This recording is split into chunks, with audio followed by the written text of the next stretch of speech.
My son did not know I speak Spanish. As we sat in the glow of the upscale restaurant, he leaned toward his wife and whispered that once I signed the papers, they would dump me in a cheap facility. To them, I was just a deaf obstacle. I kept a frozen smile on my face while my hand worked under the table, unlocking my phone to cancel the credit cards that were paying for their celebration. My name is Magdalena Rivera. I am 66 years old, a widow who has spent the last 40 years navigating the grey winters of the Chicago suburbs and the even greyer waters of loneliness. Tonight was supposed to be a victory lap. My son, Daniel, had closed a massive contract, or so he told me over the phone with that breathless excitement I had not heard since he was a boy. I adjusted my wool coat, the one with the frayed lining I kept meaning to mend, and pushed open the heavy oak doors of La Casa del Rio. The restaurant smelled of roasted chilies and expensive perfume. Golden light spilled over tables draped in white linen, and soft guitar music drifted through the air. I felt a surge of pride. My Daniel belonged here. I spotted them near the window overlooking the dark river. A large group, laughing, clinking crystal glasses. I walked faster, my heart full. Then I saw their faces. Daniel stopped mid-laugh. His wife, Brianna, froze, her fork halfway to her mouth. It was not the look of children happy to see their mother. It was the look of teenagers caught throwing a party while the parents were away. Mom Daniel stood up, blocking my view of his friends. I thought you were staying in tonight. You said your hip was hurting. I wanted to surprise you, mijo, I said, my voice faltering slightly. To celebrate. Brianna offered a tight, plastic smile. Oh, Magdalena, that is so sweet. But honestly, we thought you would be too tired. There isn't really a seat set up.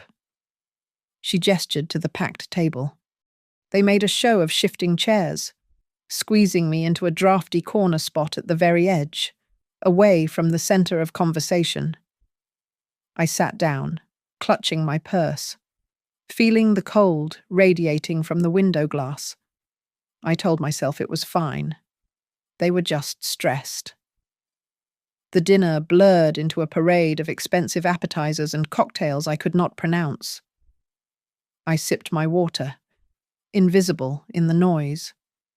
Then, as the waiter cleared the plates and the conversation lulled, Daniel leaned toward Brianna. He lowered his voice, switching seamlessly into rapid Spanish.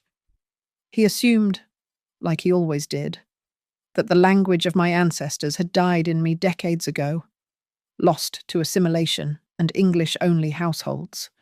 Relax, he said to her in Spanish. Once she signs the house papers on Friday, we are done. We put her in that state facility off the highway. The cheap one. She won't know the difference. Brianna giggled, touching his arm. Are you sure she will sign? She trusts me, he replied, a smirk playing on his lips. She is old. She is tired. She will sign anything I put in front of her. The air left my lungs. My hands went numb on the tablecloth. They did not know. They did not know that for the past 3 years, every Tuesday and Thursday night. I had been taking the bus to the community center. I had started learning Spanish to connect with the new neighbors. But I kept going because it made me feel sharp, alive. I understood every single word. Every syllable was a knife twisting in my chest. I forced my face to remain blank. I smiled a vacuous, doting smile at my son, under the tablecloth. My hand trembled as I pulled out my phone. I opened my banking app. I had given Daniel a credit card for emergencies and to help with the deposit for this dinner. The numbers screamed at me. $3,000 for tonight. But below that, a hemorrhage of transactions. $500 at a liquor store, $2,000 at an electronics boutique, $1,200 for a weekend spa trip I never took. My life savings, my security, bleeding out in real time to fund their charade. To the future, someone shouted. To the future, Daniel echoed, raising his glass of imported tequila. I stood up. My legs felt like lead. Excuse me, I whispered. The ladies' room. Inside the bathroom. I locked the stall door. I did not cry. I could not afford to cry. I dialed the number on the back of my debit card. My voice was steady, cold as the river outside. This is Magdalena Rivera. I told the operator. I need to report stolen cards. All of them. Freeze everything. No. Do not authorize any pending charges. Cancel them now. When I walked back to the table, I was empty. The mother who would die for her son had stayed in that bathroom stall. The woman who returned was someone else entirely. I sat down and folded my hands. The waiter approached the table, a black folder in his hand. He leaned down to Daniel, whispering discreetly, but in the silence of the anticipation, everyone heard, "Sir, I am sorry." The card was declined. Daniel laughed nervously. "Try it again. It's a platinum limit." We tried 3 times. "Sir, it says, reported stolen." Daniel's face went pale. He looked at Brianna. Then, assuming I was deaf to his words and blind to his panic, he hissed in Spanish. That stupid old woman. She must have messed up the pin or pressed something wrong. She is so senile. Brianna looked at me with pure venom, masked as concern. "Mum, did you do something to the account?" I looked at them. I looked at the son I had raised, the boy I had nursed through fevers and heartbreaks. I saw a stranger. "I don't know." "Mijo," I said, my voice sweet and confused. Technology is so hard these days. I watched them scramble, pulling out their own wallets, sweating as they realized they might actually have to pay for their own excess. This was just the appetizer.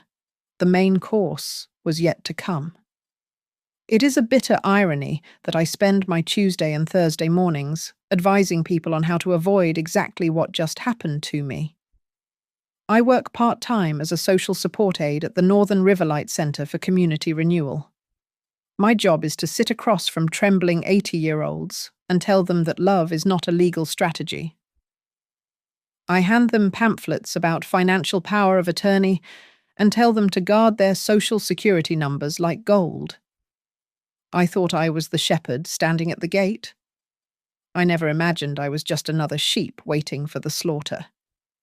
I often think of Carlos. My husband was a man of few words and calloused hands, a plumber who smelled of copper pipes and rain. We were married for 40 years. When he died of a stroke 8 years ago, he left me with a broken heart. But he also left me safe. We had paid off our small bungalow in the suburbs 2 decades ago. We had no debt. We had a savings account that we called our Peace of Mind Fund. Carlos used to tap the bank book and say, "Magda, this is freedom. Nobody owns us." Then there was Daniel, my beautiful boy. He was the first person in our family to go to university, graduating with a degree in business that we could barely pronounce. He was my pride. When Carlos died, all that love I had for my husband had nowhere to go. So I poured it all into Daniel. I wanted him to fly. I did not realize that to fly. He would decide he needed to stand on my back. The change began 5 years ago when Brianna arrived. She was sharp, blonde, and worked in digital marketing. She spoke a language of optimizing assets and leveraging equity that made me feel small and outdated. I remember the first time she came to dinner at the house. She looked at the oak cabinets Carlos had installed himself and wrinkled her nose. This neighborhood is a bit downscale for Daniel's potential. Isn't it? She had said, sipping the wine I had bought specially for her. He really needs an address that reflects his trajectory. I felt a sting, but I swallowed it. I did not want to be the stereotypical difficult mother-in-law. I wanted them to be happy. Over time, the requests started. Small at first. Daniel would come over, looking exhausted, talking about how difficult it was to manage paperwork for 2 households. He caught me one afternoon when I was searching for my reading glasses. "Mom," he said, his voice dripping with that reasonable, soothing tone he used on clients. "Why don't we open a joint account just for maintenance bills? It is safer. If you ever get sick, or if you forget a password, I can handle it instantly." I hesitated. At the center, I would have told a client to refuse. But this was Daniel. This was the boy who used to cry when he scraped his knee. "I don't know," I said, looking at the floor.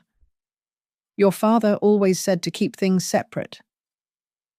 "Dad was old-fashioned," Daniel said, putting a hand on my shoulder. "Trust me. I am doing this to protect you." So I signed.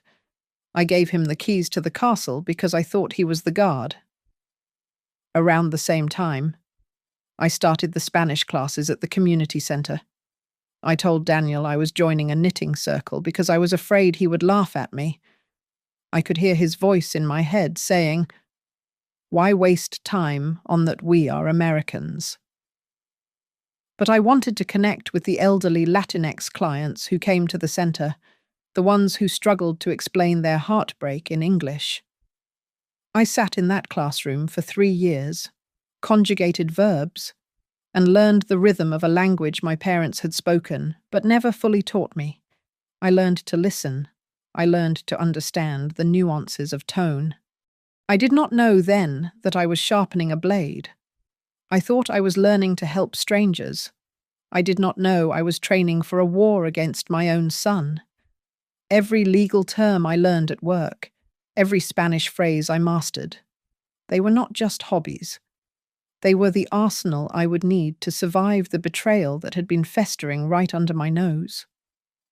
The suffocation did not happen all at once. It came in waves of paper, digital notifications, and rapid-fire explanations that left my head spinning. It started with the house, my little bungalow, paid for with 40 years of Carlos's sweat and my thrift, suddenly became what Daniel called dead capital. He sat at my kitchen table, spreading out graphs that looked like heart monitors. He spoke about interest rates being at historic lows and the necessity of liquidity. "Mom, listen to me," he said, tapping the table with a manic energy. "We are sitting on equity that is doing nothing if we refinance now. We can pull out $50,000. It is just a safety net, an emergency fund for the whole family." I hesitated, looking at the photos of Carlos on the mantel. "But mijo, your father worked so hard to pay this off. I don't want a mortgage again." "It is not a mortgage like before," Daniel snapped, then softened his voice, reaching for my hand. "It is leverage. My startup is right on the edge of breaking through. I just need a runway. Do you want me to fail because we were too scared to use what we have?" I signed. I always signed. Then came Brianna. Her emergencies were endless and expensive. The transmission on their SUV blew out. That was $3,000. Then there was a mandatory networking conference in tech that cost $4,000, including the hotel. Then came the fertility treatments. When she cried at my kitchen table about how much she wanted a grandchild for me, how could I say no? You are the only one with the credit score for this. Magdalena. She sniffled, wiping her eyes. Our cards are maxed out from the business. If you don't help, we can't start a family. I watched the balances on my accounts drop. 5,000 here, 2,000 there. When I tried to ask Daniel about a specific charge for a high-end electronics store, he exploded. Mum, are you serious right now? He shouted, throwing his hands up. I am building an empire for us. You don't understand business overhead. That was for server equipment. Do you want me to explain the specs to you? I worry. Daniel, I stammered. Brianna would step in then, her voice sickly sweet. Daniel, don't yell.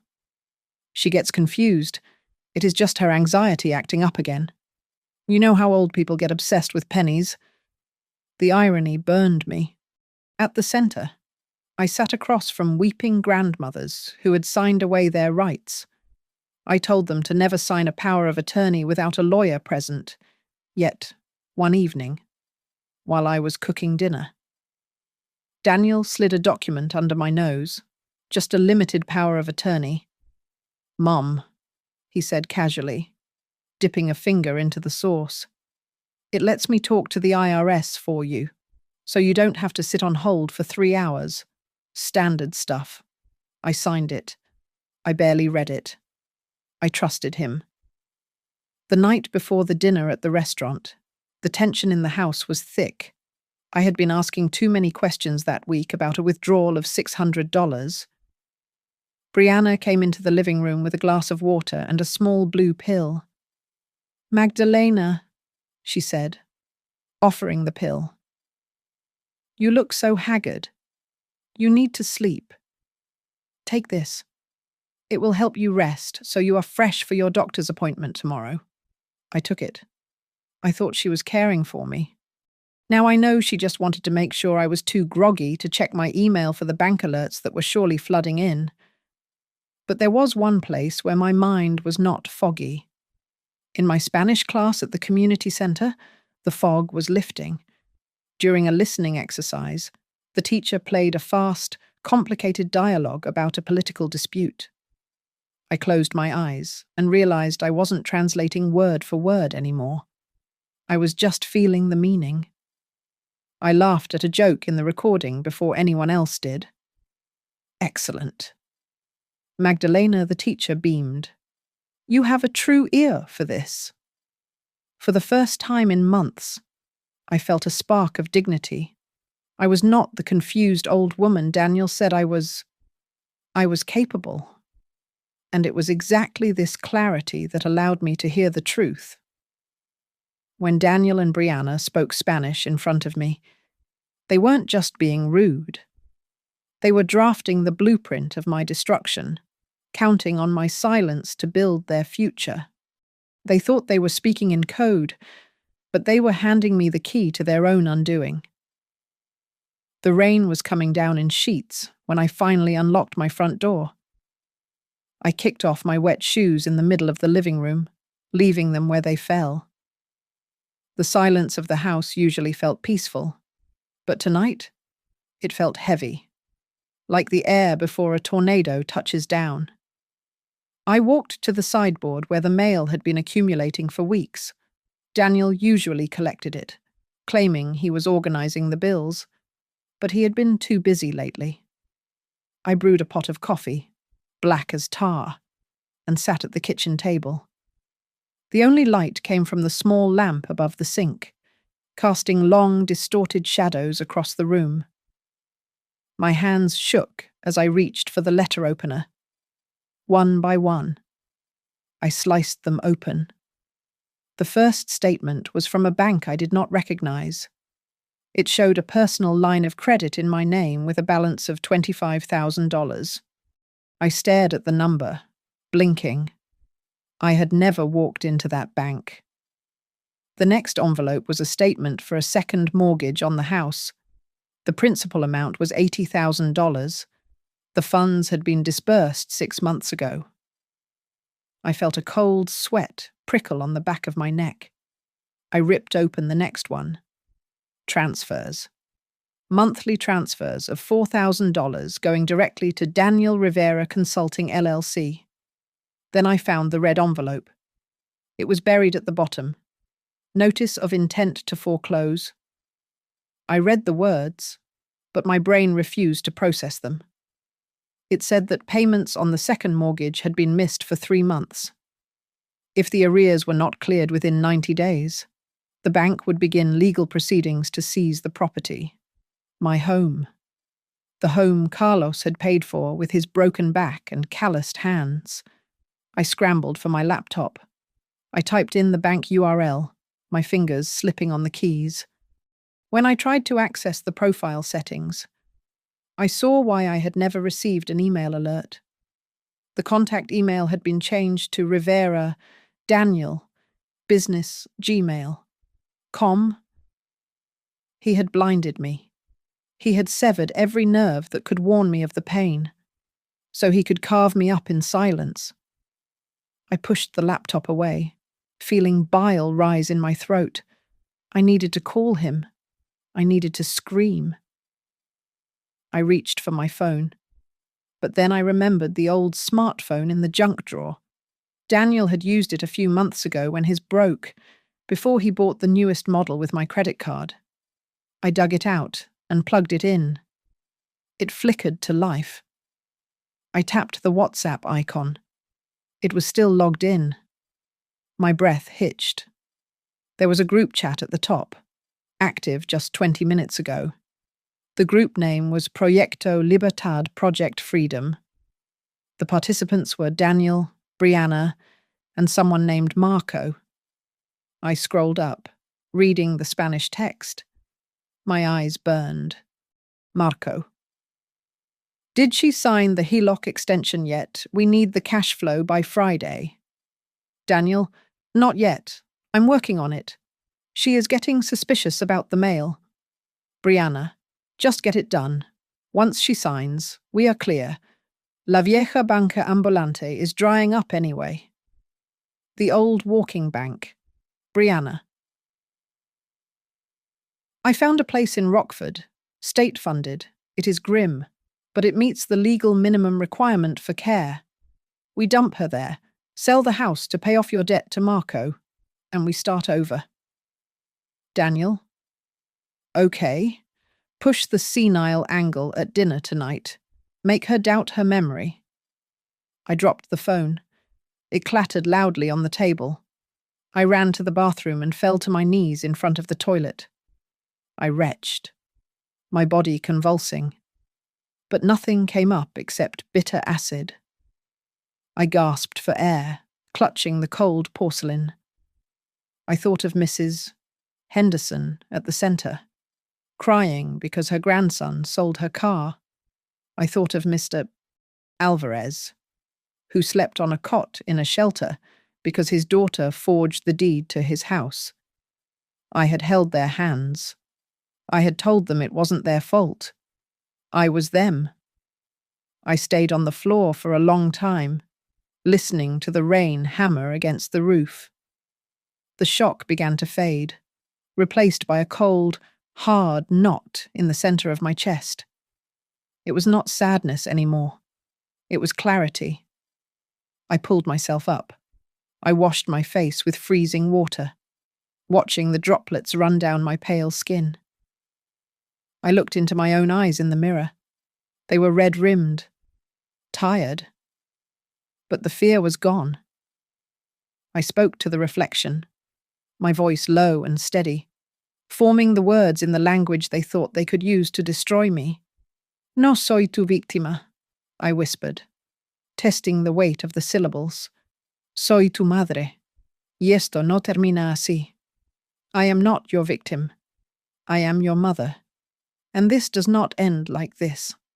The next morning, I walked into the Northern Riverlight Center with a purpose that belied the trembling in my hands. I went straight to Lucia's cubicle. Lucia is 24. a sharp-witted Mexican-American girl who wears bright vintage scarves and treats every client like her own grandparent.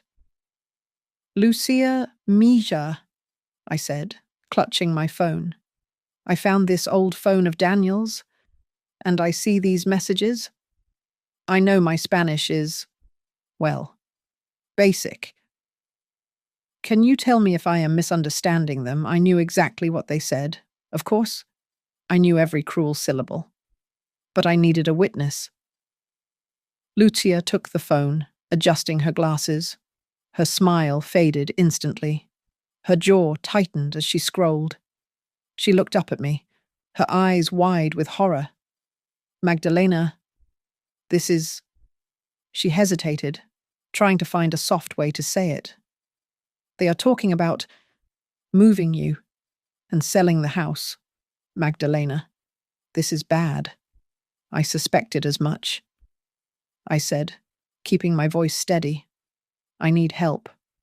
Lucia. Real help. Lucia nodded vigorously. My cousin Javier. He is the lawyer who did the seminar here last month. The one on elder fraud. I am calling him right now. 2 hours later. I was sitting in a corner booth of a quiet coffee shop, facing a man in a sharp blue suit. Javier was intense, with eyes that seemed to scan for truth. I laid it all out. The dinner, the credit card notifications, the second mortgage, the WhatsApp group. I felt naked, exposing my own son's betrayal to a stranger. I feel so stupid, I whispered, looking at my coffee cup. I let him do this. Stop, Javier said firmly. Predators rely on trust, Mrs. Rivera. You are not stupid. You are a mother? And the fact that you are sitting here with screenshots and bank statements instead of crying in bed that makes you a warrior. He pulled out a yellow legal pad. Here is the good news. A power of attorney is not a permanent tattoo. We can revoke it. Today, as for the house, we can place it into a protective trust. If we act fast, we can freeze the ability to transfer the title. We can make that house radioactive to anyone trying to buy it. I felt the first real breath of air enter my lungs in 24 hours. But we need backup, Javier added. Do you have anyone else? A neighbor? Someone who knows the family dynamics, say? I said. Ray was a retired police sergeant who lived 2 doors down. He had taught Daniel how to throw a baseball. When I knocked on his door and told him, he didn't say a word for a full minute. He just stared at the oak tree in his yard, his face turning a deep, angry red. I swear. Ray gritted out, clenching his fist. I used to change that kid's diapers. If he thinks he can throw you out on the street, I will have a cruiser in the driveway in 10 minutes. No, I said, putting a hand on his arm. Javier says we need to be smart. If we confront them now, they will hide the money. They will claim I am incompetent. We need to let them think they are winning. And so, our alliance was born. We created a group chat, Lucia, with her dark sense of humor, named it El Club de la Sandalia, the Sandal Club, a nod to the discipline grandmothers used to dole out. Javier gave us our marching orders. Magdalena, your job is the hardest. You have to be the victim. Be confused, drop things, ask the same question 3 times. Make them feel so safe in your ignorance that they talk openly in front of you. I can do that, I said. Ray. Javier continued. You are the eyes. Watch who comes to the house. If you see a notary or a realtor, you text us immediately. We sat there. An odd trio, a young social worker, a retired cop, and a lawyer, all conspiring to save an old woman's life. As we were leaving, Javier stopped me. He looked serious. Mrs. Rivera, I need to ask you one question before we file the paperwork. What is the end game here? Do you want to destroy him? We can pursue criminal charges that will put him in prison for 10 years? Or do we just want to stop him? I thought about Daniel. I thought about the little boy who used to bring me dandelions. I thought of the man who called me a walking bank. I want to keep my house, I said, my voice shaking just a little. I want to keep my dignity. As for Daniel, I will not send him to prison, but I will not save him from the consequences of his own greed either. He will decide his own fate by the choices he makes when the trap snaps shut. Javier nodded, satisfied. Then let's get to work. The performance began with a phone call. I sat in my armchair, took a deep breath, and let my shoulders slump. Pitching my voice into a register of frailty I did not actually feel. Daniel. Mijo. I am so sorry about the other night, I said into the receiver, letting a slight tremor enter my words. My head, it just gets so cloudy lately. I don't know why I made a scene. I want peace. Daniel's relief was audible. He agreed to dinner immediately. Brianna, sensing an opportunity to seal the deal, insisted on inviting her parents, the Fergusons. They were a nice enough couple, always talking about their golf handicaps and their rental properties in Florida. But they had a convenient habit of looking the other way when things got uncomfortable. I chose the restaurant this time.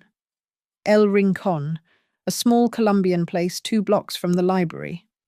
The walls were painted bright yellow, and the smell of frying plantains was thick in the air.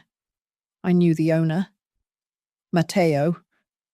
Earlier that day, I had stopped by and told him, Mateo, I am bringing my family tonight. If you see me touch my ear, turn the music down just a little, and keep an eye on us. Mateo had nodded solemnly. He knew a woman in trouble when he saw one. We sat at a round table near the back.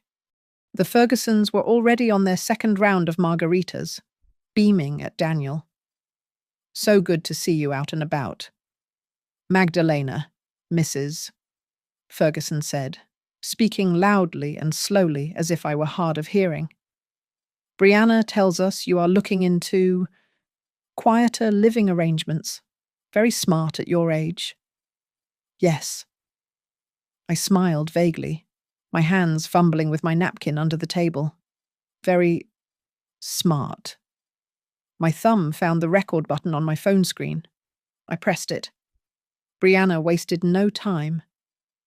She leaned over to Daniel, smiling sweetly for her parents' benefit, but her words were in rapid-fire Spanish. Did you bring the papers? She asked him. We need to get her used to the idea tonight. The facility in Rockford has a bed opening on Monday. If we miss it, we have to wait another month. Daniel looked uncomfortable, glancing at me. Not now. Bri. My in-laws are here. They don't understand a word. Brianna scoffed in Spanish, taking a sip of her wine. Look at her. She is staring at the menu like it is quantum physics. She has no idea what is happening. I was indeed staring at the menu, but my heart was hammering against my ribs. I looked up, blinking innocently. Mijo, I asked, pointing to a word. What did you just say?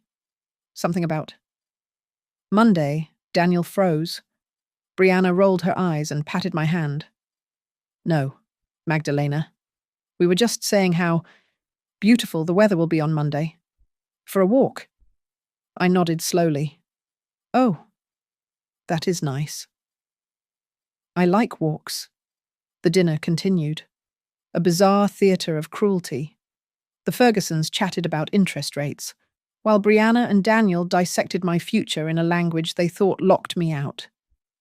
They discussed selling my furniture. They discussed how to stage the house to hide the water damage in the basement so they could get a higher price. We can probably get 300,000 for the house if we paint over the cracks, Daniel murmured in Spanish. That pays off Marco and leaves us enough for the new condo down payment. And enough to pay the first month at the nursing home, Brianna added. After that, well, Medicaid takes over. Who cares if the food is bad? She won't remember it anyway.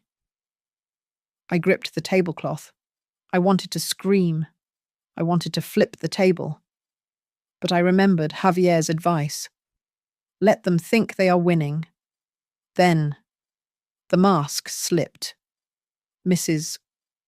Ferguson was going on about a friend who moved into a luxury retirement village. It is just so expensive, she lamented.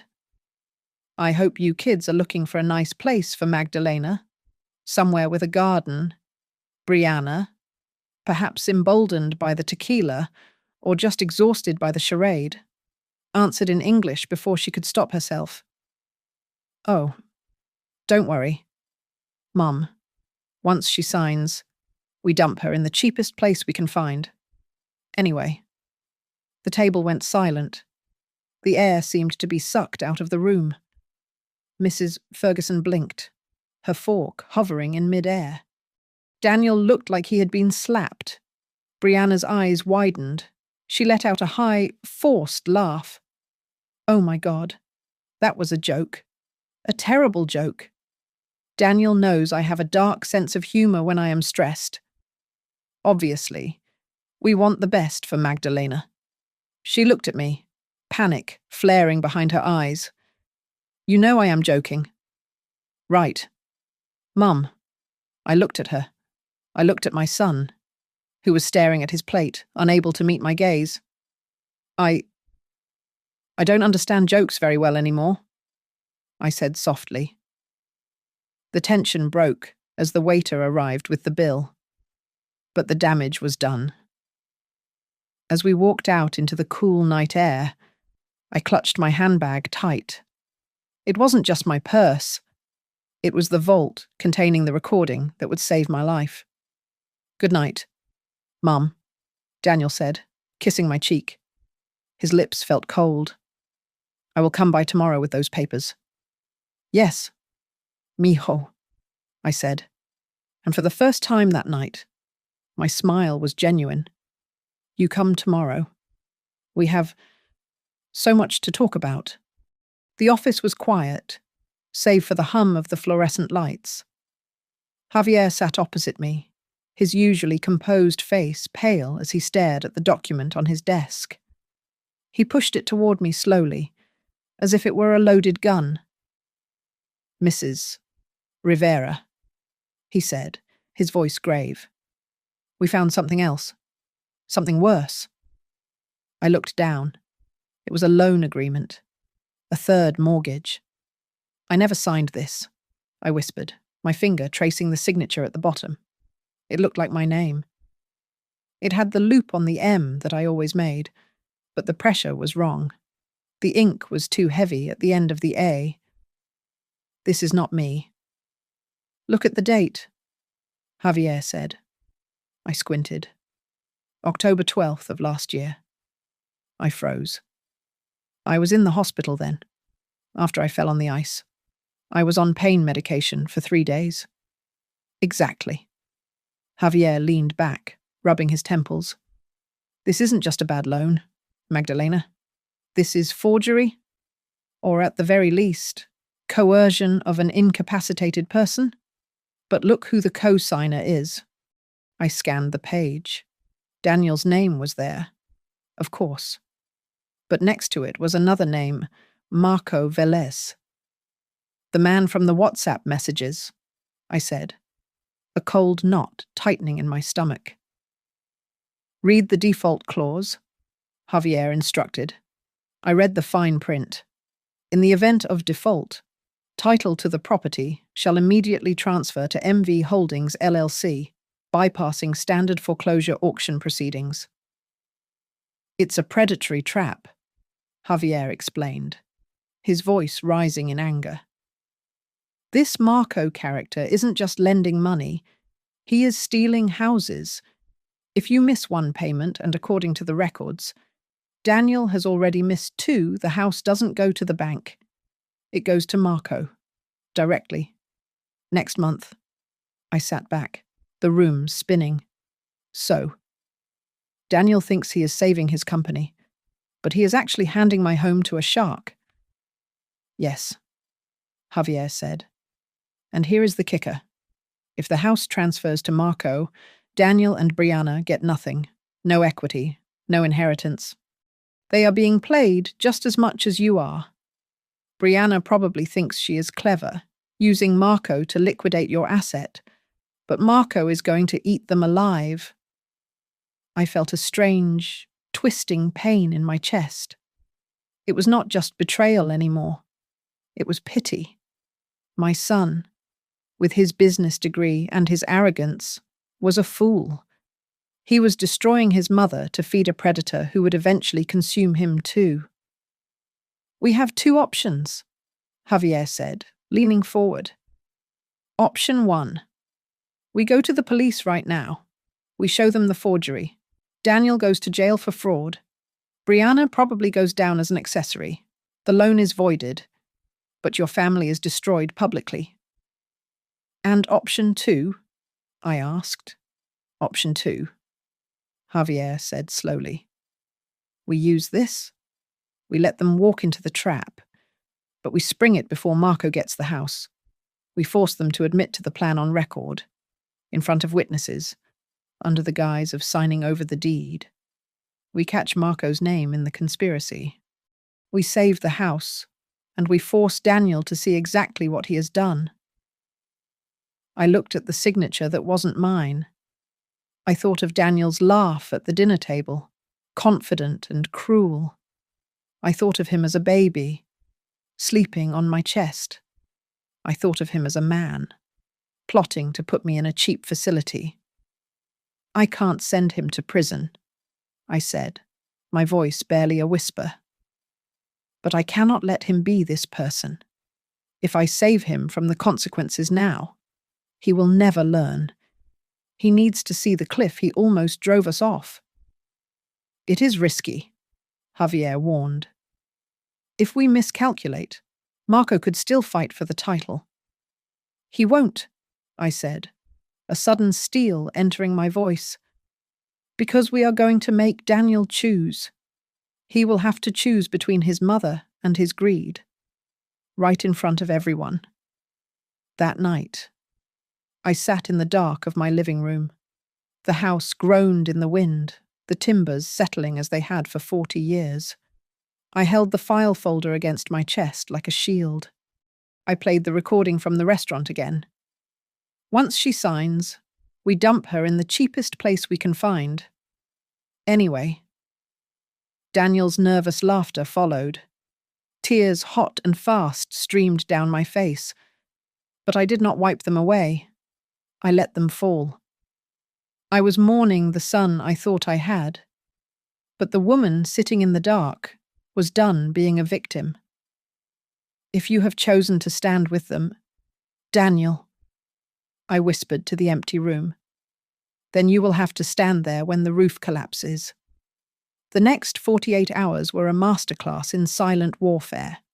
We moved with the precision of a military operation, replacing tears with paperwork and heartbreak with strategy. Javier was the general, but I was the one giving the orders. First, we stopped the bleeding. Javier filed an emergency Ellis pendens on my property, a legal notice that shouted to the world, and specifically to every bank and title company in Illinois, that the ownership of my house was in dispute. It effectively froze the asset. If Marco or Daniel tried to transfer the deed or finalize that third loan now, the system would lock them out. It was a digital blockade. Then, we severed the strings. I sat in Javier's conference room and signed a revocation of the power of attorney I had so foolishly given Daniel. With a stroke of a pen, his legal authority over me vanished. I went to a new bank across town, one where nobody knew my name, and opened a checking account solely in my name. I transferred every remaining cent of my savings, about $12,000, into it. The joint account was left with a balance of 0. "Now for the insurance policy," Javier said, sliding a thick document toward me. We created the Rivera Trust. It was simple and lethal to their plans. The house was moved into the trust. The terms stated that I had the right to live there until my death. Upon my passing, 50% of the estate would go to the Northern Riverlight Center to fund a program for financial abuse victims. The other 50% would go to Daniel. But with a strict condition, he would only inherit if there were no legal judgments against him regarding elder abuse or fraud. "He literally has to be a good son to get a dime," Javier explained, capping his pen. "And Marco. He can't touch a property held in this kind of trust without a years-long court battle he would lose." Next came the bait. Javier contacted Daniel, introducing himself as a case manager from the center who was helping me access government subsidies for senior care. He proposed an emergency solution meeting at my workplace to finalize a transition plan. I made the call to seal the trap. I waited until late evening when I knew they would be relaxing. "Daniel?" I said into the phone, letting my voice crack just enough. I can't fight anymore. You were right. I am too old to manage the house. The man from the center says he can help get me into a home quickly if we meet tomorrow." "That is great news, Mom," Daniel said, and I could hear the relief washing over him. "Really, it is for the best." I heard Brianna in the background, her voice high and excited. "Ask her if we need to bring the deed." "Just bring yourselves," I told him. "And any papers you think are important." The stage was set at the center. Lucia booked the small conference room at the end of the hall, the one with the soundproofing. She set up a digital recorder in the center of the table, hiding it under a decorative centerpiece of dried flowers. We assembled our consultants.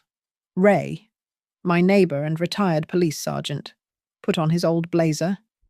He would pose as a community safety advisor. Then there was Mr. Henderson, a grim-faced representative from Adult Protective Services who had agreed to join us after seeing the forged loan documents. To Daniel and Brianna, he was just a state benefits coordinator. "Remember the plan, Magdalena?" Javier told me as we reviewed the script one last time. "You are confused. You are compliant. You need them to say the words.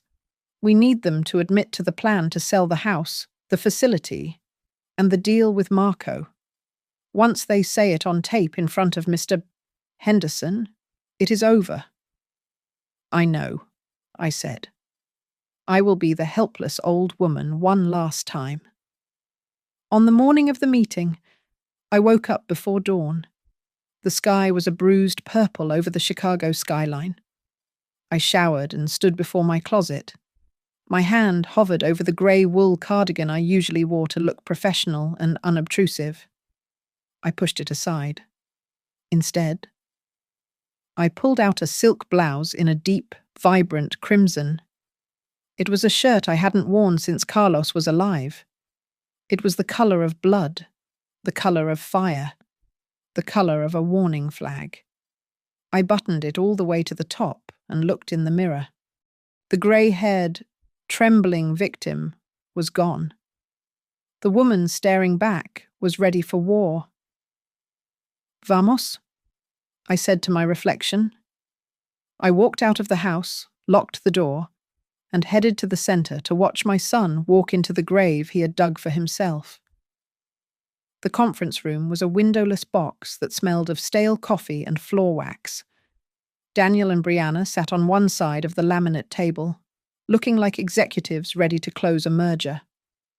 On the other side sat our strange coalition Javier, Lucia, Mr. Henderson from Adult Protective Services, Ray, and me. Directly behind Daniel's head, a faded motivational poster was taped to the wall. It featured a soaring eagle and the words, "Your freedom begins with speaking out." The irony was so sharp, it almost made me laugh, but my throat was too tight for humor. Javier opened the meeting with the calm, flat voice of a bureaucrat. He clasped his hands over a file folder, looking entirely harmless. "Thank you all for coming," Javier said. "We are here to discuss the most sustainable financial option to ensure Mrs. Rivera receives the long-term care she requires. We want to make sure the transition is smooth for everyone." Brianna straightened up, her eyes gleaming. She thought she had won. She thought we were just rubber stamping her victory. "Exactly," she said, pulling a stack of spreadsheets from her designer bag. "We have crunched the numbers. The upkeep on Magdalena's house is just too much. It is a drain. The best plan is to liquidate the asset immediately." She switched to English to address the room, projecting confidence. "We sell the house. That clears the debts and gives us a lump sum. We use a portion to secure a bed for Mom at the facility in Rockford. Then," she leaned closer to Daniel, lowering her voice and slipping into Spanish, assuming the consultants and I were deaf to her meaning. "And with the rest, we pay off Marco and put the down payment on the condo. We tell them the condo is an investment property for her trust. They won't check." Daniel looked pale. He fiddled with his watch. "Javier," he said, his voice tight. "About the house. There is a lien. I used it as collateral for a bridge loan for my company. Just a temporary measure." "A temporary measure," Javier repeated, his face unreadable. "And if the house is sold, that loan is satisfied." "Yes," Daniel said, sweating. "And the company?" "When it takes off. I will pay everything back. I am doing this for the family. She is a liability right now. She can't manage that big house alone." The word hit me like a physical blow. Liability. I looked at my son's hands, the same hands I used to hold when we crossed the street. Now he was calculating my worth on a balance sheet and finding me in the red. Lucia, sitting next to me with a notepad, frowned in mock confusion. She tapped her pen on the table. "I am sorry," Lucia said, her accent thick and apologetic. "My Spanish is very bad. I didn't catch that last part you said to your husband, Mrs. Rivera. Something about the facility. Could you repeat it in Spanish so I can write it down phonetically? I need to be accurate for the case file." Brianna rolled her eyes, clearly annoyed by the incompetence of these social workers. She turned to Daniel, speaking rapidly and carelessly in Spanish, her voice dripping with venom. "Tell her it doesn't matter. Once she signs, we dump her in the cheapest facility we can find. The one in Rockford smells like bleach and urine, but it is legal. Who cares? She will be dead in 5 years anyway." Under the table. My hands were clasped so tightly my knuckles were white. I stared at the wood grain, forcing myself to breathe. "Don't cry," I told myself. "Do not cry. Let them dig the grave." Javier nodded slowly, as if this was all standard procedure. He reached into his briefcase and pulled out a thick stack of documents. To Brianna, they looked like closing papers. In reality, they were the revocation of the power of attorney and a sworn affidavit of financial abuse. "Excellent," Javier said. "I think we have a clear picture of the intent here. I have the paperwork ready for signature. He slid the stack across the table. Brianna reached for a pen, her greed making her reckless. Just one last formality, Javier said, stopping her hand. For the record, and because Mrs. Rivera's comprehension is in question, could you both please state your final intentions regarding the property and her care in your native language, just to ensure there is no ambiguity on the recording? Brianna laughed. It was a cold, sharp sound. She looked at Daniel, shaking her head at the absurdity of the request. They are so bureaucratic, she muttered to him in Spanish. Then she looked right at me, her eyes full of mockery. Sure, Brianna said, switching to flawless, rapid Spanish. We are going to take everything. Magdalena, you are going to sign, and then you are going to disappear, so we can finally live our lives without your dead weight. You are nothing but an ATM to us, and now the account is closed. She smiled at me, waiting for the blank stare of the senile old woman. The room went silent. The trap was sprung. The recording light on the device hidden in the flowers blinked a steady, damning red. I looked up, and for the first time in months, I let the mask fall away. Brianna leaned back in her chair, a smirk playing on her lips as she delivered the final blow in Spanish. Y luego la tiramos en un lugar barato y ya. And then we dump her in a cheap place and be done with it. The room fell into a heavy silence. The air conditioning hummed, sounding like a roar in the quiet. I lifted my chin, locked eyes with my daughter-in-law, and let the mask of the confused old woman shatter on the floor. No necesitas traducir, mija, I said, my voice clear and steady, the vowels perfectly rounded. Entendí cada palabra desde el principio. You don't need to translate, dear. I understood every word from the beginning. The colour drained from Brianna's face so fast, she looked like she might faint. Her mouth hung open, a perfect O of shock. Daniel turned a shade of grey I had never seen before, his hands gripping the edge of the table as if the earth were tilting under him. Lucia bit her lip to keep from laughing out loud, while Javier calmly reached over and pressed the stop button on the recorder with a decisive click. Beside me, Ray let out a low, satisfied whistle. Oh, Ray murmured. Checkmate. I turned to my son, switching to English so there would be no mistake.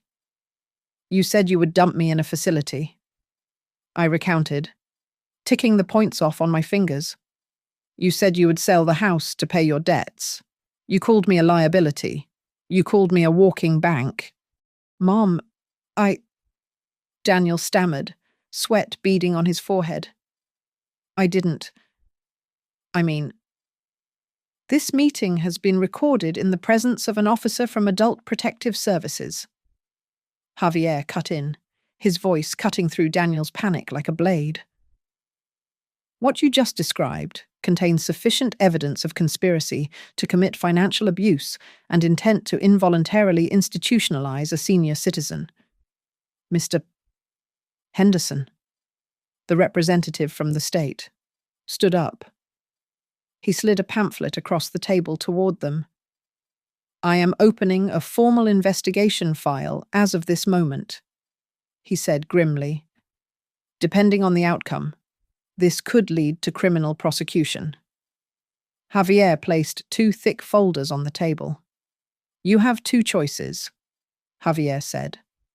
Folder A is a civil lawsuit. We sue you for the return of every penny you have misappropriated, plus damages. We also hand over the evidence regarding the forged signature to the district attorney. You will likely go to prison. Daniel made a choking sound. Folder B, Javier continued, tapping the second stack. A voluntary agreement. You relinquish all financial authority immediately. You agree to a repayment plan for the funds you took, and you agree to testify against Marco Velez to help us void that predatory loan. In exchange, Mrs. Rivera declines to press criminal charges today. I looked at my son. He looked small, broken. I have saved dozens of people from exactly this situation. Daniel, I said, my voice shaking with the effort to hold back tears. I never thought I would have to save myself from you. Which folder you choose is your business. But I will never let you or anyone take my home from me again. Daniel turned to Brianna, his eyes pleading. Bri, what do we do? Help me. Brianna stood up, her chair scraping loudly against the floor. She looked at him with pure disgust. Do not look at me. She spat. This was your mess. You are the one who couldn't manage his own mother. I am not going down for your incompetence. She grabbed her purse and turned her back on him, exposing the hollowness of their partnership in a single second. Daniel watched her go, then looked back at me, tears streaming down his face. With a trembling hand, he reached for folder B. He signed his name, surrendering to the truth. Brianna stormed out of the room, her expensive heels hammering a furious rhythm down the hallway. Javier collected the signed papers, and Ray squeezed my shoulder, beaming with pride. I stood up and looked down at my son. He had his head in his hands. From now on, I said softly, but with a strength that came from the very center of my soul. If you want a mother in your life, it will be because you respect me, not because you need money. I turned and walked out of the room. The cold Chicago wind rushed in as I opened the front door of the center. But I did not shiver. I pulled my red scarf tight. A cleaning lady was mopping the entryway. Buenos dias, I said to her with a genuine smile. Buenos dias, señora, she replied. I walked out into the morning light, free. Thank you so much for listening to my story. I would love to hear from you. Drop a comment below and let me know where you are tuning in from so we can connect. If you enjoyed this, please subscribe to Grandma's Family Diary, hit that like button, and smash the hype button to help this story reach even more people.